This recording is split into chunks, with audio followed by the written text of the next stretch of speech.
Assalamualaikum warahmatullahi wabarakatuh. Sampurasun. Instansi vertikal yang saya hormati, yang memberikan supporting pada saya, Kaseto, pemerhati dan pelaku pendidikan anak-anak. Dan yang paling berbahagia hari ini adalah orang tua.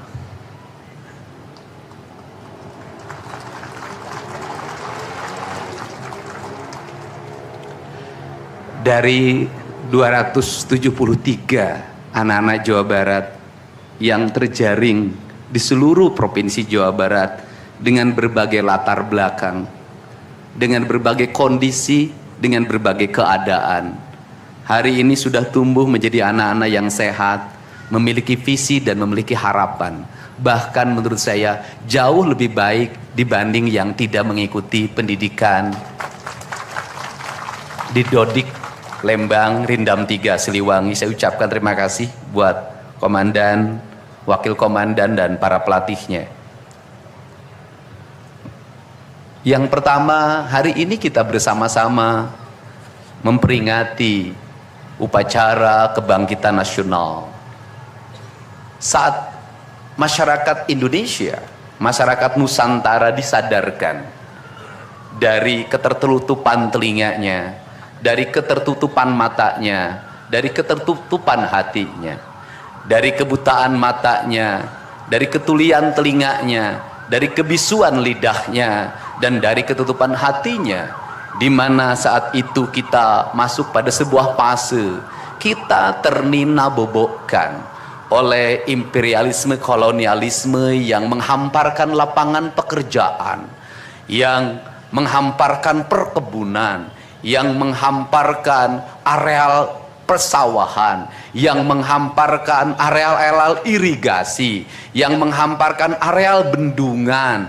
Tetapi mereka mengisi gedung sate ini, mereka mengisi gedung-gedung indah dan mewah di seluruh Nusantara. Tetapi gedung-gedung itu hanya memiliki hak mereka untuk melakukan pengelolaan keuangan, untuk melakukan pengelolaan kekuasaan, di mana seluruh hasil kekayaannya dinikmati oleh mereka dan dikirimkan ke negerinya. Dan kemudian rakyat Indonesia hanya menjadi kuli dengan gaji yang terbatas, dan beberapa orang Indonesia yang tunduk menjadi kaki tangannya menikmati sebagian kekuasaannya, bahkan menikmati uang-uang yang seharusnya dibayarkan kepada para pekerja Indonesia yang lapar, yang hitam kelam terbakar, yang disebutnya sebagai rodi. Mereka mengambil hak-hak mereka dan dinikmati oleh mereka yang hari itu berkongsi dengan kolonialisme.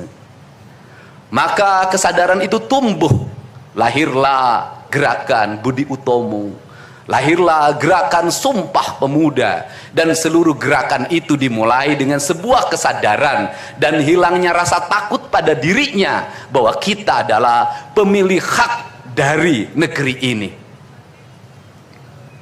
Hari ini kita disadarkan pada sebuah peristiwa di mana kita sering buta mata kita, kita sering tuli telinga kita, dan kita sering gagu lidah kita. Ketika anak-anak kita berteriak di jalanan, mengusung sangkur, membawa celurit, saling berkejaran, darah menetes di setiap sudut kota, motor-motor dibakar, orang menjerit penuh rasa ketakutan, kita hanya bisa diam. Ketika di sudut-sudut kota anak-anak kita menenggak ciu, ketika sudut-sudut kota anak-anak kita makan eksimer, ketika di sudut-sudut kota anak-anak kita makan minuman oplosan, mereka jatuh tersungkur, matanya merah penuh dengan rasa emosi, pulang ngamuk ke orang tuanya, kita hanya bisa diam. Ketika anak-anak kita menghabiskan waktu main game online sampai jam 4 pagi, tidak masuk sekolah, di rumah ngamuk, mengancam orang tuanya dengan pisau, menusuk kakeknya dengan sangkur, kita hanya bisa diam. Proses kita hanya dua, pidana dan penjarakan dalam penjara anak. Tetapi kita tidak pernah menyadari bahwa seluruh lorong-lorong kegelisahan mereka, seluruh Hiruk pikuk jalanan tak membuat mereka nyaman. Sudut-sudut rumah menjadi neraka bagi kehidupan mereka. Lapang-lapang bola tergusur menjadi industri perumahan, pemukiman, dan pertokoan. Mereka kehilangan tempat bermain. Mereka kehilangan air yang jernih di sungai sehingga bisa mereka berenang. Mereka kehilangan gunung-gunung yang indah tempat mereka bercengkrama dengan alam. Mereka kehilangan sawah yang terhampar. Yang mereka lihat adalah kebisingan dan kebisingan. Bising di jalanan karena knalpotnya brong. Bising di rumah karena orang tuanya bertengkar. Maka mereka lari dalam rorong-gerong gelap. Digenggamnya handphone, diambilnya obat-obat terlarang, ditengahnya minuman dalam sebuah kelompok yang sama. Kita orang-orang yang terpinggirkan di rumah, kita orang-orang yang terpinggirkan di sekolah. Guru-guru telunjuknya menunjuk pada wajahnya, tapi tak bisa memberikan solusi kegelisahan jiwanya. Semua orang hanya memberikan pengamatan, analisis, kajian. Itulah metodologi yang dikembangkan bangsa ini. Tetapi tidak ada yang berani mengambil solusi, mengangkat mereka di sudut jalanan, dimasukkan ke barak, dididik secara militer, diarahkan menjadi anak-anak yang berguna. Kedisiplinan militer adalah harga mati bagi kemajuan bangsa, bukan musuh. Pandangan-pandangan buruk terhadap militer adalah pandangan-pandangan orang yang takut anak-anak Indonesia bangkit, yang takut anak-anak Indonesia mencapai kemajuan. Mereka takut bangsa ini menjadi bangsa kokoh dan tegap. Mereka ingin bangsa Indonesia menjadi bangsa pemabuk yang setiap hari mabuk akan ilmu pengetahuan, yang setiap hari bertengkar di TV, yang setiap hari bertengkar di medsos, sementara hamparan kekayaan alam diambil sama mereka. Janganlah kita menjadi antek dari bangsa lain, memporak-porandakan diri sendiri dan bangsanya dengan alasan pengetahuan, dengan alasan hak asasi manusia. Anak membawa motor di bawah umur adalah pelanggaran hak anak. Kapan kita bertindak? Dan selama ini kita membiarkan anak-anak nonton film tanpa didampingi oleh orang tua. Itu adalah pelanggaran anak, dan kita tidak pernah bertindak. Anak-anak di bawah umur merokok, minum minuman keras, itu adalah pelanggaran hak anak. Semuanya kita berdiam. Anak-anak main game online, nonton tayangan-tayangan dewasa lewat media sosial, kita berdiam. Negeri ini akan hancur manakala semua orang berdiam. Maka orang yang memegang kekuasaan harus menggunakan tangannya untuk merubah seluruh kemunkaran ini menjadi sebuah kebajikan. Kalau kita berkomitmen pada bangsa ini, problem anak-anak kita adalah mengkonsumsi tayangan yang bukan haknya di media sosial. Maka saya meminta peraturan pemerintah yang mengatur tentang itu segera dilaksanakan. Anak-anak di bawah umur tidak boleh mengakses media sosial yang bukan haknya. Seberapa besar pun gagasan yang saya gagas, seberapa kuat pun kekuatan yang saya bangun, saya tidak akan bisa melawan jutaan akun yang merasuki otak kiri dan otak kanan anak-anak kita. Untuk itu, pada saat ini sudah saatnya kita tidak saling menyalahkan. Untuk itu saat ini tidak ada salahnya kita mengambil tindakan berdasarkan perilaku kita masing-masing. Perilaku ekonomi menyebabkan anak-anak kita kehilangan ibunya karena pergi ke luar negeri. Perilaku ekonomi mengakibatkan anak-anak kita tidak pernah bertemu dengan ibu dan bapaknya karena mereka mencari rejeki. Mereka ada di pojok-pojok rumah bersama kakeknya. Kakeknya melarangnya dia main game online, melarangnya pakai motor jam 11 siang. Maka pisau dapur terhunus dan ditusuk seseorang kakek oleh cucu yang disayanginya. Kerangka pijak seperti ini harus dibangkitkan oleh kita. Semangat militer, bukan militerisasi. Kalau anak-anak dibangunkan jam 4 subuh, di mana letak salahnya dan di mana letak pelanggarannya? Kalau anak-anak dibangunkan, kemudian disuruh membereskan tempat tidur, apa salahnya dan apa pelanggaran hak anaknya? Kalau anak-anak disuruh sholat subuh, apa pelanggaran haknya? Kalau anak-anak mengikuti kuliah subuh, apa pelanggaran anaknya? Kalau anak-anak disuruh ngantri kemudian makan pagi, sarapan pagi dengan telur, dengan nasi, dengan pisang dan minum susu, di mana letak salahnya? Kalau anak-anak kemudian disuruh belajar, dan saat belajar duduknya bersikap memandang ke arah gurunya, memandang mata gurunya, agar terjadi transformasi energi antara guru dengan muridnya, yang hari ini dihilangkan dengan digitalisasi, menghilangkan ruh spiritual konsepsi pendidikan kita, diganti dengan konsep pendidikan digital yang tidak lagi melahirkan hubungan emosional guru dan murid. Akhirnya murid-murid tidak menghormati guru-gurunya karena guru lupa mengekspresikan nilai-nilai spiritual dalam dirinya pada murid dalam ruangan yang hening, diganti dengan papan belajar digital. Di mana letak salahnya?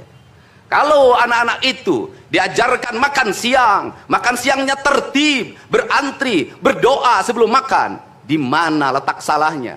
Kalau anak-anaknya sore hari diajarkan bola voli, sepak bola, latihan baris berbaris, di mana letak salahnya? Kalau sore hari anak-anak disuruh masuk ke masjid, mengikuti pengajian, di mana letak salahnya? Kalau setelah itu mereka makan malam, dan makan malam ditandai dengan berdoa, di mana letak salahnya? Kalau mereka jam 9 disuruh masuk bara, disuruh masuk ruang tidur, dan disuruh tidur, di mana letak salahnya? Justru hak-hak anak terdapat di barak pendidikan TNI, dan hak itu tidak mereka dapatkan di rumah-rumah. Di rumah-rumah anak-anak tidak bisa tidur malam. Mereka rata-rata tidurnya jam 4, jam 1 malam, jam 2 malam. Di rumah mereka tidak mendapat makanan yang bergizi karena serba fast food. Di rumah mereka tidak mendapatkan kasih sayang. Di jalanan mereka balapan. Mereka tidak mendapatkan ruang hidup tanpa gadget dalam setiap hari. Saya katakan, justru lingkungan kita hari ini, rumah, halaman rumah, kadang sekolah, kadang jalanan, bukan lagi tempat yang ramah untuk anak-anak Indonesia. Untuk itu apa kebijakan yang harus kita lakukan? Kebijakan yang harus kita lakukan adalah mindset pembangunan dirubah. Ekonomi bukan segalanya. Itu penting. Tetapi ekonomi tidak boleh membunuh ruang-ruang publik di mana orang mendapat ruang bercengkrama. Desain rumah harus dikembalikan pada desain yang membuat jendela, membuat ruang untuk ibu dan bapaknya berkumpul. Halaman rumah harus tersedia di setiap kampung, jangan dihabiskan untuk bangunan, karena anak-anak ingin bermain di halaman. Lapangan bola di setiap desa harus ada. Karena apa? Karena mereka terus berinteraksi olahraga. Sungai-sungai harus dijernihkan, karena anak-anak orang miskin tidak bisa berenang di kolam renang yang berbayar. Mereka harus berenang di sungai-sungai yang jernih. Gunung-gunung harus dihijaukan, karena anak kita perlu hiking dan traveling dalam setiap waktu. Anak-anak kita perlu berinteraksi dengan semesta. Lampu-lampu kadang sebulan sekali harus dimatikan, agar anak kita bisa menatap langit, melihat bulan dan bintang, bahwa dia adalah bagian dari cakrawala yang indah. Negeri ini sudah sesak dengan uang di kepalanya, yang akhirnya apa? Pendidikan hanya menjadi ucapan dan tingkatan S1, S2 dan S3. Tapi pendidikan lupa ada nilai esensial yang harus dihidupkan dalam relung hati manusia. Pendidikan Indonesia adalah mewujudkan manusia Indonesia seutuhnya. Mewujudkan manusia Indonesia seutuhnya. Dalam falsafah Sunda disebutnya Pancawaluya. Cager, bager, bener, pinter, singer. Itulah falsafah pendidikan asasi. Maka falsafah pendidikan asasi dalam kaidah Sunda disebutnya, kalimatnya begini: Kawung mabur sarulukna sama kelengiten pandana, Ciamis tinggal paitna, Ciherang tinggal kiruhna, Resi lengiten ajina pandita ilang komara, Kaduruku hawa nafsuna, Bangkong di kongkorong kujang, Kacai mawacameti. Saya hanya falsafah ini. Apa itu bangkong di congkorong kujang? Kujang adalah senjata. Bagi orang Sunda adalah sebuah kehormatan diri. Kujang, tetapi kujang tidak bisa dikongkorongkan pada bangkong. Kalau bangkong dikongkorongkan oleh kujang, bangkong itu anak-anak di bawah umur. Kalau dia dikongkorongkan oleh kujang, kujang itu tak bermakna, dan bangkong itu mati, tak mampu membawa kujang. Kacai mawacameti, apa itu artinya? Orang pergi ke air untuk mensucikan diri, maka dia harus membebaskan diri dari berbagai apapun kepentingan. Dia ingin pasrah, dia ingin sumera, hirup ukur sasamperan, awak ukur sasampayan. Sariring dering dumadi sarengkak saparipola, la haula wala quwata illa billah. Maka dia tidak boleh membawa hawa nafsu. Ketika kita ingin memasuki abad ritual dan spiritualitas, maka tidak boleh ada kebencian, tidak boleh membawa senjata apapun, tidak boleh, maka kita berserah. Apa yang terjadi hari ini? Orang-orang yang setiap hari bicara tentang kesucian, lidahnya menyakiti orang lain, menusuk orang lain, membawa api peperangan pada saat orang menuju kesucian. Bahkan bisa jadi menghinakan orang lain, itu dianggap bagian dari kesucian. Tidak ada anak nakal. Tapi orang Sunda itu menyebutnya budak bangor. Budak bangor itu beda dengan nakal. Kenapa? Itu masa mereka menginjaki masa remaja menuju masa dewasa. Maka di hari kebangkitan nasional ini, pemerintah Provinsi Jawa Barat, sekolah yang hari ini berjalan, ada pendidikan karakter, ada bela negara. Saya akan meresmikan menjadi Sekolah Kebangsaan Jawa Barat Istimewa. Sekolah Kebangsaan Jawa Barat Istimewa nanti akan dipusatkan di Dodik, Lembang. Dan kalau ada lembaga pendidikan lainnya, kami juga akan menjadi kerjasama. Mereka yang bersekolah di situ bukan anak-anak yang tawuran, bukan anak-anak yang minum, bukan anak-anak korban dari ML, tetapi juga nanti anak-anak yang memiliki kemampuan akademik yang tinggi, anak-anak yang memiliki kemampuan pikiran yang tinggi. Dan seizin pimpinan DPRD Provinsi Jawa Barat, tahun ini kami akan memberikan beasiswa pada mahasiswa-mahasiswa yang kuliah di jurusan engineering, tetapi mereka harus mengikuti sekolah kebangsaan selama 1 bulan. Agar uang yang diberikan oleh Provinsi Jawa Barat melahirkan nasionalisme-nasionalisme baru yang bisa membawa bangsa ini ke arah kemajuan. Dan saya mengucapkan terima kasih pada kalian semua yang membuat diri saya hari ini setiap hari berpikir. Ingat, doa yang terpancar ada 2. Saya tidak menyebut doa. Rintihan hati, bisikan hati ada 2. Ada yang berharap ini berhasil, dan ada yang berharap ini gagal. Siapa yang berharap ini berhasil? Mereka adalah kaum-kaum nasionalis yang mencintai bangsa ini. Siapa yang berharap ini gagal? Para nyinyir dan para pembenci yang menjadikan politik sebagai tujuan hidupnya tanpa pernah bisa membedakan mana kepentingan politik dan mana kepentingan kebangsaan. Walaupun kebijakannya baik karena beda dengan politiknya, dia mengatakan buruk. Dan walaupun kebijakannya buruk karena sama dengan politiknya, dia katakan baik. Ini orang yang tidak punya spirit nasionalisme. Dia hidup mempertuhan politik dalam setiap waktu. Saya katakan, dia hidup mempertuhan politik dalam setiap waktu. Meskipun lidahnya berkata bertuhan pada Allah, tetapi hatinya dalam setiap hari hasud dan menjadikan politik sebagai tujuan hidup. Dan barangkali bisa dilihat dari seluruh rakyat Jawa Barat, karena ini tertransformasi lewat media televisi dan media digital.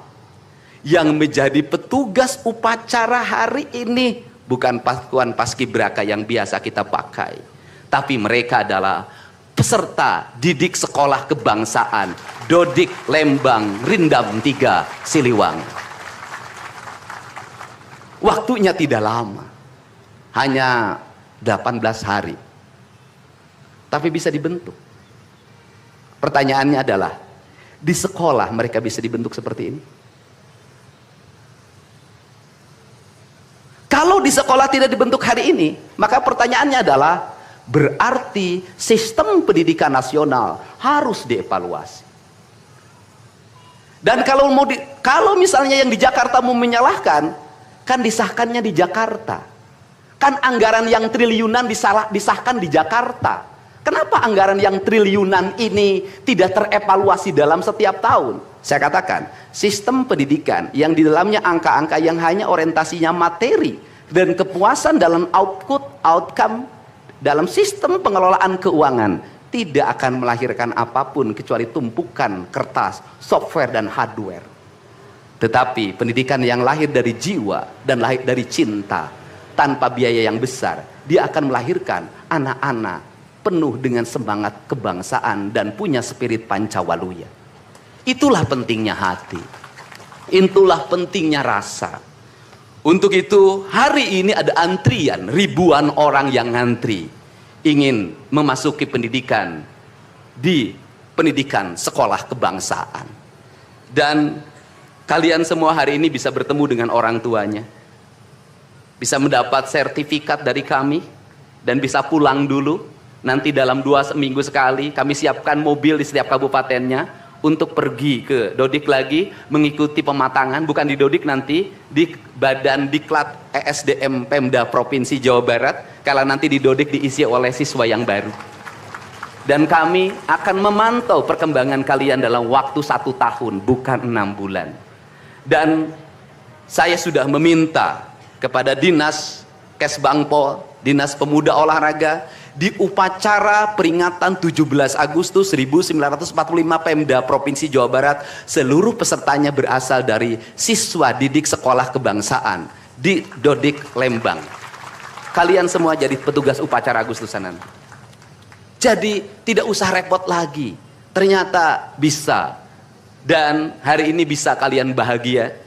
Saya ngasih bonus untuk petugas upacara dari Dodik ini 25 juta untuk dibawa pulang ke rumahnya masing-masing.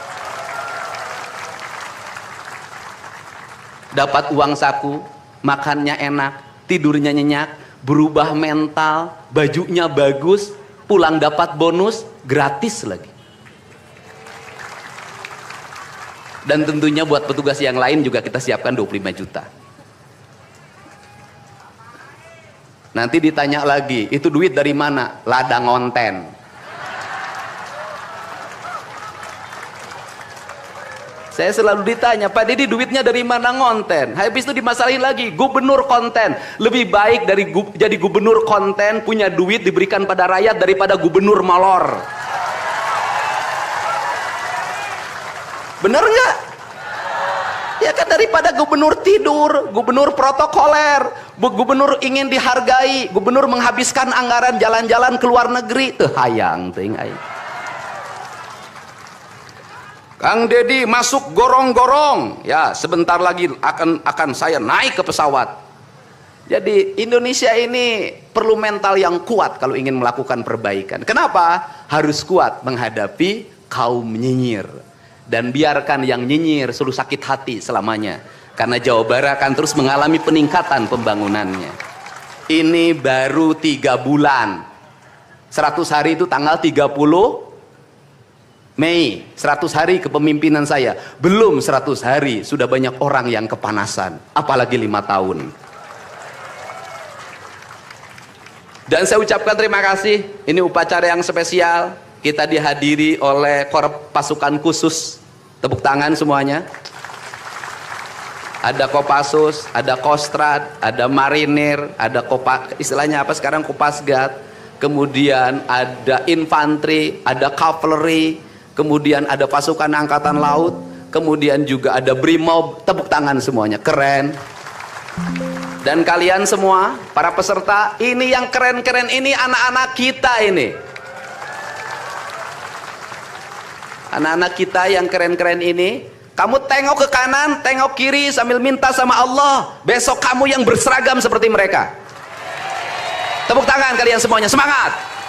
Semangat! Semangat! Oke, yang terakhir ini buat Biro Umum, ini harus dirubah, Pak. Pertama, ini tiang bendera menghalangi gedung sate. Benderanya nanti harus digeser ke sebelah sana. Dan nanti kalau upacara tidak menghadap ke sana, tapi dari sini menghadap ke sana, agar panorama itunya tetap terlihat. Dan kalau di sana maka kebisingan kendaraan tidak akan terlalu mendominasi. Ini Feng Shui cara menata bangunan. Jadi saya dari tadi mandang gedung sate nggak bisa karena terpotong oleh tiang bendera. Dan nanti bagian protokoler itu masang podium nggak lurus ke tiangnya, agak mencong-mencong dikit. Maklum Pemda masih belum pakai rasa, masih pakai DPA. Yang penting di DPA-nya juga tidak melanggar. Nah ini saya ini orang estetik, dan di Pemda ini tidak pernah ada rapat untuk merumuskan ini. Cukup WA, Pak Sekda, Kesbangpol, Dinas Pendidikan, besok kita lakukan ini, anak-anak bajunya ini. Dan saya terima kasih buat PLT Dinas Pendidikan yang stresnya banyak, suaranya sampai hilang, saking takut. Luar biasa. Berdiri dong Kepala Dinas Pendidikan PLT. Di depan kamu pindah. Suaranya hilang. Pernah saya marahin malam-malam, kamu belum tahu cara kerja saya. Karena sekarang sudah tahu ternyata Sang Kuryang tuh hidup di sini. Ya, Pak. Silakan duduk depan, Pak. Di depan, Pak, duduk. Saya ucapkan terima kasih juga kepada Pak Sekda yang selalu ingin menjalankan tugas saya dengan baik. Kalau belum meluntur-luntur dikit wajar, karena dia memang penakut sama istrinya jadi kurang lentur. Kalau saya kan sudah sangat lentur hidupnya. Saya ucapkan terima kasih juga pada Kesbang Pol, ini yang supporting sangat baik. Ini mantan, pindah Pak ke depan Pak. Ini jajaran protokoler, dan saya ucapkan terima kasih pada Pangdam 3 Siliwangi yang support full. Terima kasih. Kemudian Pangkostrat yang di Purwakarta juga melaksanakan dan berbagai divisi. Kemudian Komandan Dodik Rindam, terima kasih. Saya ucapkan terima kasih, badannya terima kasih. Saya ngasih bonus buat pelatihnya 50 juta. Saya ini urusan rasa, Bu. Orang tuanya itu jangan hanya bertepuk tangan. Mohon maaf, ada terpanggil dalam jiwanya. Anak-anak saya kok bisa hebat begini ya? Dari rumah itu bawa bakakan. Mohon maaf, ini cermin manusia-manusia Sunda yang punya welas asih, yang punya timbal balik. Anak saya dididik, bukan saya minta bakakak, bukan saya minta opak, tumpeng, bukan. Penuh dengan welas asih, dengan cinta. Mudah-mudahan bakakak yang dibuat menjadi jalan bagi si Ujang menjadi orang hebat. Kenapa orang tua dulu melahirkan anak-anak hebat? Karena cinta rasa, bukan gratifikasi. Dia kenaikan kelas tidak bawa uang, dia bawa tumpeng buat gurunya, dia bawa bakakak buat gurunya, karena gurunya telah mendidik anak-anaknya dengan baik. Itu cinta, itu rasa, bukan gratifikasi. Kami berbuat baik pada orang tuanya, tapi orang tuanya juga harus punya rasa dan punya cinta demi anak-anaknya. Saya pengalaman ibu saya dulu selalu berpuasa ketika saya punya hajat, punya lagi ujian, lagi kenaikan kelas, menghadapi kesulitan, ibu saya dan bapak saya pasti berpuasa buat saya. Saya minta ibu dan bapak, coba rajinlah berpuasa bagi anak-anaknya. Bisa jadi, mohon maaf, bisa jadi anak-anaknya seperti ini, rasa orang tuanya yang harus diperbaiki. Bukan kesalahan anaknya, tetapi rasa dan cinta orang tuanya juga harus dibenahi. Hidup itu alam Pak, interaksi. Buktinya sama tentara nurut, sama ibu nggak nurut, sama bapak nggak nurut. Nah ini, makanya untuk itu dari sekarang mari bangun cinta negeri ini, karena negeri ini adalah negeri Siliwangi, negeri Silih Asa, negeri Silih Asi, negeri Silih Asu, negeri Sigilih Pikanyaa. Bagi mereka yang tidak ngerti Siliwangi, tidak tahu makna Siliwangi, tidak pernah berkontemplasi dengan Siliwangi, jangan coba-coba Anda berbuat tidak baik terhadap tanah Siliwangi. Saya sampaikan itu, kaluhur tesirungan kahandap teu akaran. Ini saya ucapkan terima kasih seluruh pasukan. Saya ucapkan terima kasih buat Panglima TNI, Kepala Staf Angkatan Darat, Angkatan Laut dan Angkatan Udara, Pangdam 3 Silo dan seluruh jajaran. Semua terima kasih. Hari ini adalah hari bangkitnya kita. Hari ini adalah hari kemajuannya kita, dan kita mulai seluruh perubahan ini dari tanah kita, tanah Sunda, tanah Siliwangi. Wallahu muwaffiq ila aqwamit thoriq. Assalamualaikum warahmatullahi wabarakatuh. Sampurasun.